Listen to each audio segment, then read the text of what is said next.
मध्य प्रदेश की विंध्याचल और सतपुड़ा पहाड़ियों के बीच समुद्र तल से 2400 फीट की ऊंचाई पर है एक महल जो 700 साल पुरानी प्रेम कथा का गवाह है।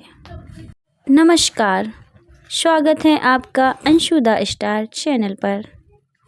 आज हम आए हैं प्रेम की नगरी मांडू में। यहाँ पर मौजूद है रानी रूपमती का महल, जिसे उसके प्रेमी बाज बहादुर ने उसकी प्रतिज्ञा पूरी करने के लिए बनवाया था।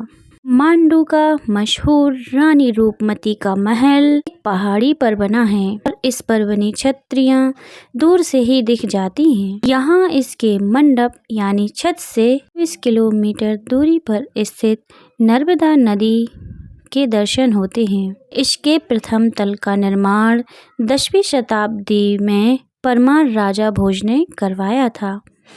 इसका प्रयोग सुरक्षा दृष्टि बनाए रखने यानी कि चेक पोस्ट की तरह किया जाता था। ये इतनी ऊंचाई पर है कि यहाँ से दूर दूर के इलाकों पर नज़र रखी जा सकती है। फिर 5 शताब्दी बाद पर के सेनापति बाज बहादुर इस क्षेत्र में आए तो रानी रूपमती बाज बहादुर का प्रेम प्रसंग शुरू हुआ। रानी रूपमती मालवा क्षेत्र की बेहद खूबसूरत संगीतज्ञ थी। उनका जन्म यहाँ से 24 किलोमीटर दूर धर्मपुरी के एक ब्राह्मण परिवार में हुआ। उनके पिता ने प्रतिज्ञा की थी कि उनकी संतानें मां नर्मदा के दर्शन करके ही अन्न व जल ग्रहण करेंगी।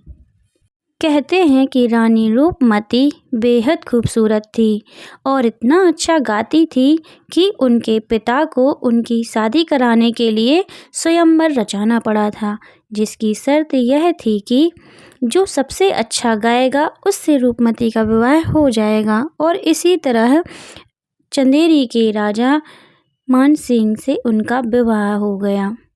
अब क्योंकि रानी रूपमती सुबह उठकर पहले नर्मदा जी के दर्शन करके ही भोजन करती थी और क्योंकि चंदेरी में कोई नदी ही नहीं थी, तो इसीलिए 2-3 दिन बाद भूखे प्यासी रूपमती को अपने घर आना पड़ा और वो इसके बाद कभी अपने पति के पास वापस नहीं गई। वक्त बीतता गया।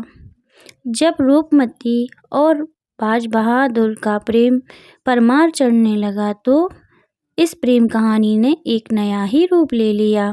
हर सुबह रानी रूपमती नर्मदा के दर्शन करती और दिन में बाज बहादुर के साथ सुरों की साधना में बाज बहादुर के साथ डूब जाती। इस जगह पर कमरों की बनावट के कारण गायकी और भी शानदार सुनाई पड़ती है। बारिशों के मौसम में मांडू की जब ये पहाड़ियाँ कोहरे से ढक जाती और रानी मां नर्मदा के दर्शन नहीं कर पाती, तो उन दिनों वे अपनी प्रतिज्ञा को पूरा करने के लिए रानी रूपमती ने इसी धरोहर के नज़दीक एक कुंड का निर्माण कराया।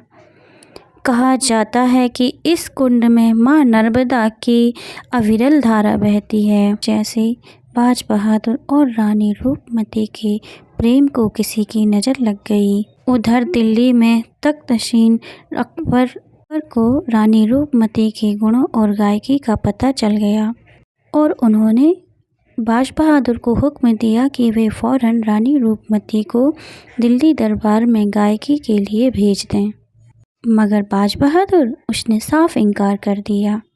और फिर हुआ युद्ध, जिसमें बाज बहादुर मुग़ल सेना के हाथों मारा गया और रानी रूपमती ने दुश्मन के हाथों पड़ने से अच्छा खुदकुशी करना बेहतर समझा। रानी रूपमती का ये मंडप हमेशा के लिए शांत हो गया।